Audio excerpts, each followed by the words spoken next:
Nós estamos em Parashat Vaishlach.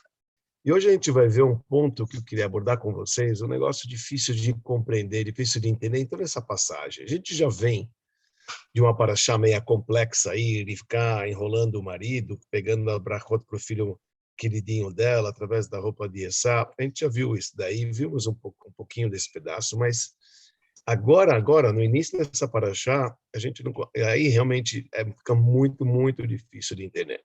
Porque, vamos ser sinceros, Rivka era mãe de Esav e mãe de Yaakov, ela é mãe, está entendendo? Veja, você poderia entender Sara com Ismael não é filho dela, filho de Agar, dá para entender, ela ama Yitzhak. Agora, ela estava grávida de gêmeos, é filho dela, isso não é um comportamento, aparentemente, um comportamento digno de mãe, sabe, de roubar. O que ela queria? Vai. Estou na condição da porção anterior, mas a gente já vai engatar nessa, mas porque a resposta é a mesma, está tudo incluso dentro dessa mesma ideia. O que queria Rivka fazer? Que a gente falou, ela não era muito mais fácil ela falar com Isaac e falar o seguinte, olha, esse cara é um bandido, etc, para lá, e pega dignamente a brachá para Yaakov. Não. Ela usa a roupa de Esav, então ela está enrolando o Yitzhak. Se ela está enrolando o Yitzhak, se ela está enrolando o marido, você acha que as brachot do marido vai recair? Tudo que o problema, a brachá, o que é brachá? A brachá vai de acordo com a kavaná.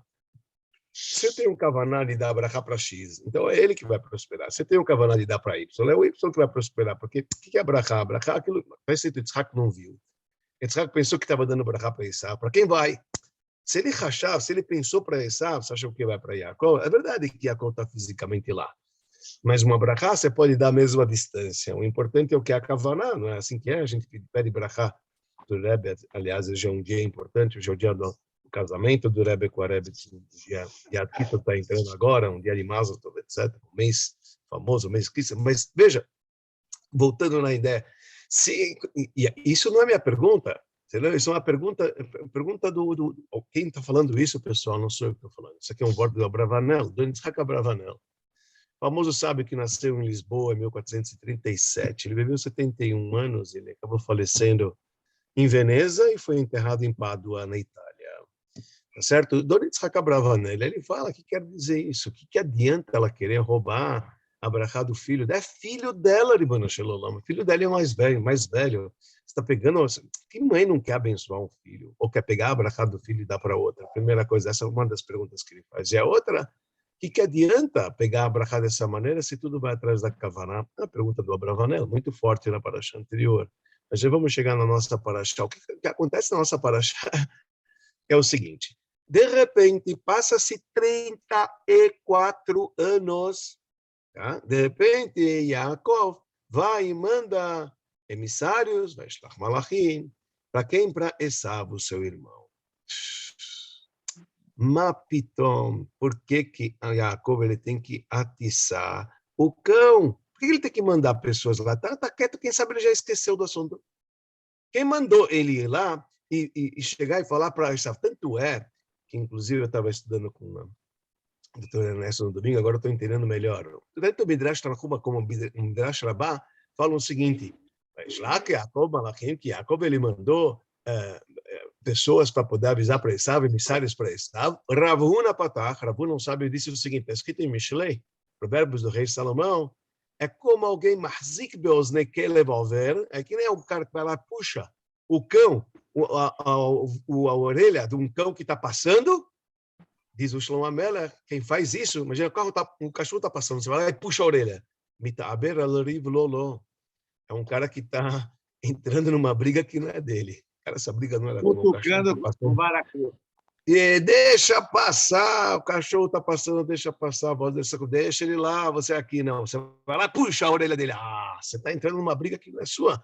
E o Machal, que traz o Midrash para isso, é o seguinte, imagina um cara bandido, todo mundo sabe que tem um bandido na cidade, só que ele estava dormindo no chão na rua. Aí passou um cara, um pedantino, passou na rua, falou o seguinte, começou a despertar, você... Toma cuidado, tem um bandido deitado na rua. O cara falou, obrigado, eu sou bandido, passa tudo aqui, desgraça. Eu estava dormindo e ia perder cliente. É a mesma coisa acontece aqui. Esav, assim diz o Midrash pergunta, que ele tem que, de repente, certo? E cutucar a onça com vara curta, como foi dito agora. Vai cutucar o Esav, porque ele tem que... Deixa quieto, 34 anos se passou. Não é que Esav está no caminho dele, etc. Tá bom, ele está voltando para o caminho dos pais, mas Esav já é Edom, Esav, sabe, sem outro lado da Jordânia. Nós berrou, pega outro caminho, volta e fica sossegado, relaxa, 34 anos se passou. Não, não somente isso. Quando ele chega, ele fala o seguinte: ai, fala para o meu patrão, essa. Como patrão, Libano Sheloim? Teu patrão, Urachá Merushá, você chama ele de patrão. Não só isso, você fala que eu sou o seu servo, eu sou o seu servo. Imagina a gente vai para um Urachá Merushá e fala o seguinte: esse é meu Rebbe, entendeu? E eu sou o servo dele. Libano Sheloim, como é que ele pode falar o seguinte? E ainda mais, ele vai no primeiro versículo e fala o seguinte: olha, isso, ele precisa se justificar. Sabe o quê? Eu estava morando com o Lavan e desculpa que vai errar a data, desculpa que eu me atrasei até agora. Como me atrasei? 34 anos, você te atrasou, você não tem tempo para poder me ver. Que ele tem que se justificar que ele me atrasou. Não somente isso, que o Midrash Rabbah fala bem forte sobre essa cena de Yaakov, quando Yaakov ele chama o irmão dele, ele chama 8 vezes o irmão dele de Adoni. Nessa passagem, 8 vezes ele fala Adoni. É escrito que Hashem falou para Yaakov: você se rebaixou tanto em chamar o seu irmão de Adoni, então saiba que eu vou colocar 8 reis antes do que os seus filhos vão reinar. E por isso está escrito na Parashá, e esses são os reis que reinaram na terra de Edom, antes que reinou qualquer reino do povo de Israel. A gente vê quem são esses. Esses são os oito reis que reinaram, que estão no fila para achar. Por conta de quê? Porque é tipo um castigo que Deus deu para Jacob. Você se coloca como Esav como teu servo, sabe, como teu patrão, etc. Então fica muito difícil. E ainda mais, a gente precisa entender algo que também é difícil de compreender, como é que Yaakov ele se prostra diante de Esaú 7 vezes. Ai, Mordecai e Yehudi não se prostrava para o Haman. De repente você tem um Rasha Merusha, Esaú. E Yaakov, não só que ele se considera um servo, ele vai lá e se prostra 1, 2 vezes, 4, 5, 6, 7 vezes ele se prostra diante do seu irmão. Imagina hoje em dia, se a gente ia se prostrar diante de um bandido, que iriam dizer às pessoas hoje em dia: o rabino está se ajoelhando para alguém, e de repente Yaakov, e, além do mais, também não é uma grande lição dessa. Yaakov, ele vem e ele dá um suborno para o irmão, dá boi, dá burro, dá não sei o quê, dá lá, sabe? Poxa vida. Até aqui são as perguntas que a gente está fazendo sobre essa paraxá, e a gente precisa entender, e eu vou falar para vocês uma explicação, aparentemente que não está escrita explicitamente, mas com certeza é impossível da gente dizer que essas passagens são estudadas dessa maneira simplesmente. É verdade que em Pshat Yotzei Midei Pshuto, que os versículos eles são traduzidos, se for traduzir, é isso mesmo que está escrito. Mas a grande verdade é que a gente não pode chegar à conclusão que uma mãe como Rivka ia abandonar Esav. A gente não pode chegar à conclusão que as brachot foi através de falcatrua que ela realmente não gostava de Esav. Não podemos dizer isso. A gente vai provar para os psukim que não pode ser assim, vai provar até para os psukim que não pode ser assim. E, obviamente, a gente vai ver o que está por trás de Yaakov em toda essa passagem, por que ele teve que fazer tudo desta maneira, por que teve que acontecer dessa maneira, porque ele fez todos esses itens que a gente questionou, que, na verdade, fazia parte de uma missão, que a gente já vai descobrir, uma missão que a mãe dele, Rivka, tinha já projetado lá atrás, que Yaakov ele teria que assumir o compromisso. E a gente vai ver já isso de uma maneira... Por que eu digo isso, claro? Porque um dos versículos, na última vez que teve a menção de Rivka, a última vez que teve a menção de Rivka em Parashat Toldot, está escrito na Torá que vai Shlach Yitzhak, está escrito no versículo, vai Shlach Yitzhak et Yaakov, que Yitzhak mandou Yaakov ir para casa de Padan Aram, ele foi para Padan Aram, ele Lavan ben Betuel, na casa de Lavan, filho de Betuel, o aramita, Achi Rivka, o irmão de Rivka, Em Yaakov e Esav, mãe de Yaakov e Esav. Ué, você não sabe quem é Rivka, que ela é mãe de Yaakov e Esav? Por que a Torá, na última menção de Rivka, fala que ela era mãe de Yaakov e Esav? Rashi, lá no local, fala Ein Yodea Ma Melamden. Rashi fala que não sei por que está escrito essa, daí eu não sei. Rashi fala. Isso já não sei por que a Torá fala de novo e menciona que Rivka era mãe de Yaakov e Esav. Vem o Reskuni. Reskuni é outro comentarista da Torá que ele diz o seguinte, não. Reskuni fala, sabe o que é Yaakov e Esav? Que está escrito aqui, para o bem dos dois, está escrito. Mãe de Yaakov e Esav. Quer dizer, os comentaristas falam que, por que a Torá descreve que ela era, na última menção de Rivka, que era mãe de Yaakov e Esav? Porque ela era mãe dos dois, ela não era só mãe de Yaakov. Você poderia pensar que em tudo aquilo que a gente viu até agora, ela era só a mãe de Yaakov. Que ela deveria ser como Sara, etc. Mas não é verdade, não é, porque a Torá própria fala que ela era Em Yaakov e Esav. E quer saber mais? O próprio falecimento de Rivka não consta na Torá. A Torá não relata o falecimento de Rivka. Engraçado, né? Por que a Torá não conta o falecimento de Rivka? A Torá fala sobre o falecimento da ama de leite de Rivka. Menek e Rivka. Dvorá é centro da ama de leite, sim, mas de Rivka não. Rivka, que era matriarca, a Torá não fala. Então, tem comentaristas que falam que a Torá descreve, na verdade, da ama de leite, mas, na verdade, é uma analogia à própria Rivka. Por que a Torá não escreve de uma maneira clara o falecimento de Rivka? Sabe por quê? Sabe quem se ocupou com a sepultura de Rivka? Quem enterrou Rivka? Foi Esav. Yaakov não chegou a tempo e Yitzhak era cego. O único que tomou conta do enterro de Rivka foi Esav. Então, a Torá não quis descrever o falecimento de Rivka para não falarem, tá vendo? Amaldiçoado seja essa mulher, igual esse filho que está enterrando. A Torá não fala. A Torá não fala. Mas, de qualquer maneira, quem é que foi lá que estava lá era Esav. A primeira coisa que a gente tem que saber que o que Yaakov ele temia. Ele fica puxado. Yaakov ele temia, tem um Rav chamado Maharal Tzintz. Esse Rav Maharal Tzintz, ele chamava Rabi Ariel Leib Tzintz. 1768, 1833, sabe, do século XIX. Viveu na Polônia, viveu em Praga também, e lá ele estava com o Nodabiuda, Rabi Heskel Landa, que dizia que ele era um grande gigante da Torá. Ele fala que tem um versículo, está escrito o seguinte, Vayirá Yaakov me'od vayetzer lo. Vayirá Yaakov me'od significa que temeu Yaakov bastante e ele se apertou, vayetzer lo. E aí, então, ele pegou o povo que estava com ele, fez 2 acampamentos, que ele começou a se preparar para a guerra. Diz esse Maharal Tzintz, nessas letras Vayirá Yaakov e Vayetzer, a palavra Vayirá, que ele temeu.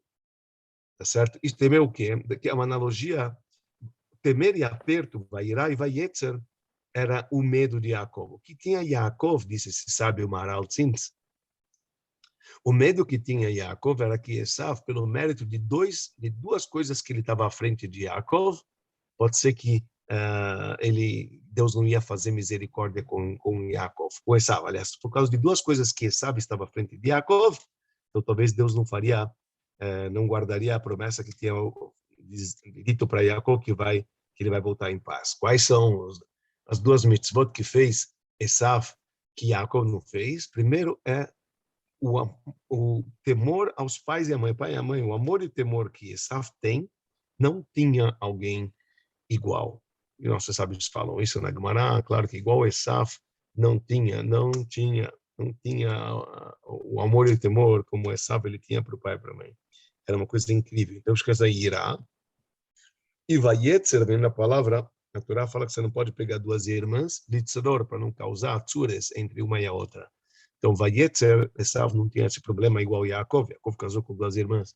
De repente, o Yaakov, ele pensou, quem sabe, Deus não vai fazer mais. Por que ele pensou que Deus não vai proteger ele? Porque mesmo que teve uma promessa de Deus, porque a pergunta que não quer calar também, essa é uma das perguntas mais clássicas dessa paraxá.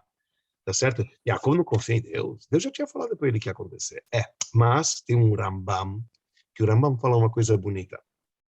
Quando o decreto é sobre um público, quando Deus ele decreta algo sobre o público, ele não volta atrás.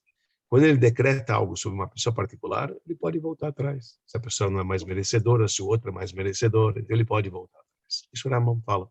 Então, Yaakov sabia disso e Yaakov temeu. Mas é óbvio que aliás tem uma história bonita de um Rebbe de Gur, um dos Rebbes de Gur, que era Hassidim do Rebbe de Gur. Talvez o Rebbe de Gur ele estava estudando no shul, estava estudando na sinagoga, e teve um dos alunos que ele estava lá, e ele teve que sair porque ele esqueceu que a mãe dele tinha pedido um favor e ele não tinha feito. Aí ele saiu imediatamente para poder fazer o favor para a mãe, de pegar uma coisa que ele sempre pegava para a mãe, um cara que respeitava muito a mãe.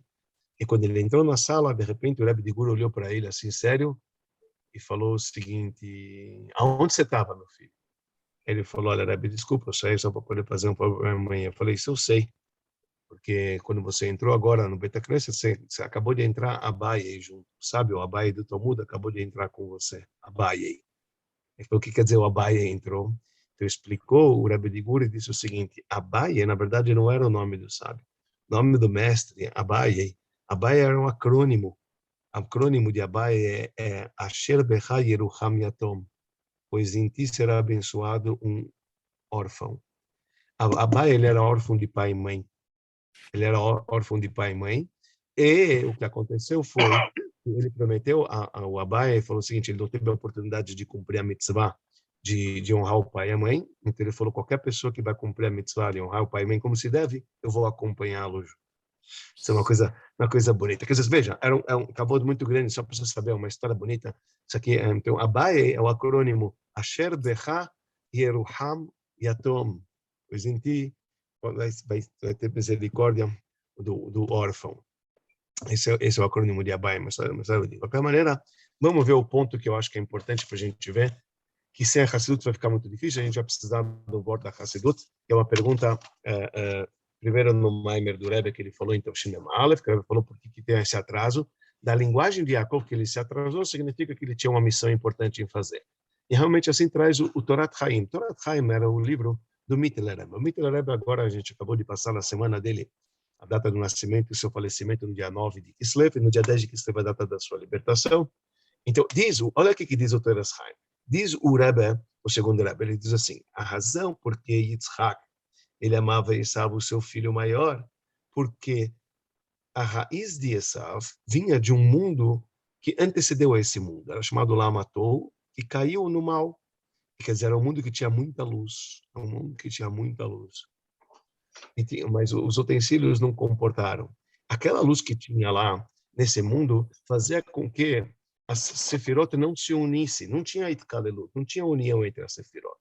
Hesed era Hesed puro e não deixava lacuna para mais ninguém. Gvurá era Gvurá puro, que não tinha. Quer dizer, em outras palavras, Esaf era uma pessoa extremamente sentimental ao extremo. Ele ia atrás do desejo dele ao extremo.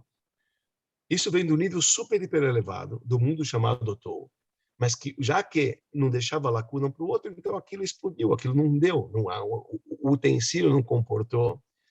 Essa é a raiz da alma de Esav, imagina. Por isso ele queria elevar o mal. Ele queria levar mal para a santidade. Como é que você vai levar esse mal de Esav para a santidade? Tem que fazer através de Tchuvá, tá certo? Igual o caso de Rabi Eliezer ben Dordaya, que a gente conta na Gemara em Avodah Zará, que diz que, enfim, ele fez todos os pecados da vida, sempre deitava com todas as mulheres, e foi numa mulher que estava numa ilha distante, ele pagou todo o dinheiro para poder deitar com ela, a mulher chegou e falou o seguinte: você não tem Tchuvá mais. E ele começou, e na hora, imagina, ele era totalmente uma pessoa igual a Esav, no sentido que o sentimento, ele ia atrás do desejo dele. De repente, o caminho de Esav é radical, ou para lá ou para cá. Quando ele faz chuva, ele decide fazer chuva de imediato. Ele grita para Hashem, pede clemência para sol, para a lua, para as terras, para as montanhas, para as árvores, e nada, e ninguém quer aceitar. Naquela hora, é escrito que ele gritou para Hashem, ele morreu. Ele levantou, e veio uma voz celestial, falou: abram as portas do Gan Eden, porque está entrando Rabi Elazar ben Dordaya. Está vendo Rabi Elazar ben Dordaya? Rabi, de repente virou Rabi, um pecador, etc. Porque são almas tão elevadas que ou vai para cá, ou vai para cá. Tá certo? Agora, como é que você vai fazer chuvá numa coisa de Esaf? Como é que você pode fazer isso? Então, isso que é o negócio. O negócio é que a Rivka sabia o seguinte: Yaakov está resolvido. Agora, Yitzhak não tem mais condições de trabalhar com Esaf. Yitzhak e Rivka, eles debateram sobre o assunto. Eu acho que tem que abençoar direto o meu filho. Rivka falou: não adianta você ir direto com o teu filho, porque teu filho vai pegar tudo para um lado, tudo para o outro. Nós precisamos precisamos pegar o Yaakov para poder vestir a roupa de Esav, para depois erguer os Kelim, Kelim são os utensílios de Esav, para depois trazer isso para Kedushá. Esse foi o propósito. O propósito, na verdade, de Rivka foi um amor excessivo que ela tinha por Esav, porque Yaakov já estava resolvido. Entendia Rivka que a única chance que teria Esav de poder, Yaakov e Esav estarem juntos e se encontrarem é se Yaakov assumisse, agora que o pai Yitzhak não tinha mais condição de educar Esav, que ele iria realmente um dia retificar Esav. Ótimo, ele teve que pegar a roupa de Esav para poder fazer toda essa, enfim, esse caminho.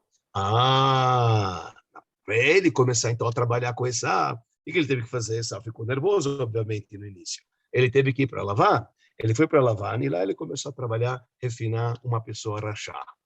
Refinou lá uma pessoa rachá. Primeiro ele foi estudar na Yeshiva de Shem Ve'ever, 14 anos. Depois ele ficou mais 20 anos na casa de Lavan, trabalhando com mal, até que ele chega e refina todo o mal que estava lá em Lavan. Esse foi o propósito do trabalho de Yaakov lá com Lavan. Foi um propósito, na verdade, para que ele tivesse bagagem para como começar agora a mexer com Esav. Por isso, quando ele chega a Esav, quando chega Yaakov, ele está voltando, a primeira coisa, ele tem a missão, ele tem a shlichut da mãe dele. Qual que é a shlichut da mãe dele? É reverter Esav, mostrar o lado positivo de Esav. A gente tem que refinar o Esav.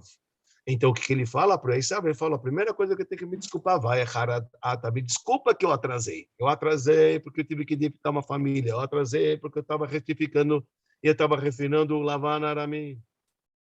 Tanto é que quando ele chama as filhas e fala o seguinte, olha, filhas, eu estou vendo que teu pai não está sendo mais comigo como de outrora. A primeira coisa que ele já tinha terminado toda o refinamento de Lavan. E segundo, tem um comentarista que fala um negócio bonito, fala uma explicação, fala que quando as irmãs, quando o Yaakov fala para as mulheres, para as esposas dele, que o sogro dele não está me olhando muito bem, então tem um comentarista que diz o seguinte, Yaakov se segurou até depois de 20 anos, mas quando ele passou esses 20 anos, ele refinou tudo, ele começou a ver o sogro dele mais mente. Isso é um perigo. Significa que ela está na hora de sair embora. Por isso que elas concordaram para ir embora.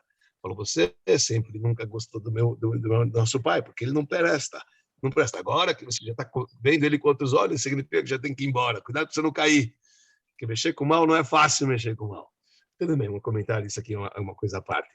Então, o que acontece? Então, Jacob, ele vai, então ele fala o seguinte, olha, eu preciso refinar o Esav, então eu preciso começar a trabalhar com Esav. Este é o todo propósito.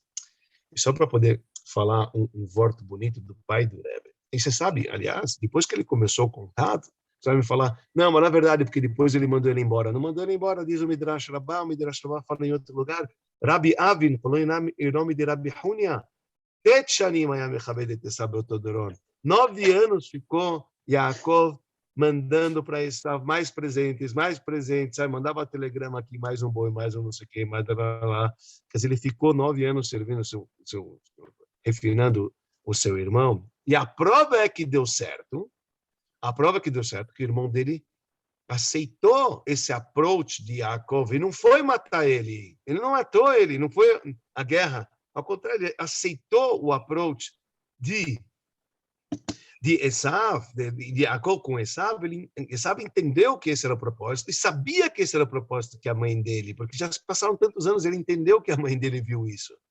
Então ele aceitou realmente essa missão de porém Yaakov, ele passou em Lavan, que ele já tinha refinado tudo, ele pensou que Esav também, esses 34 anos, tinha se refinado quando ele viu que não.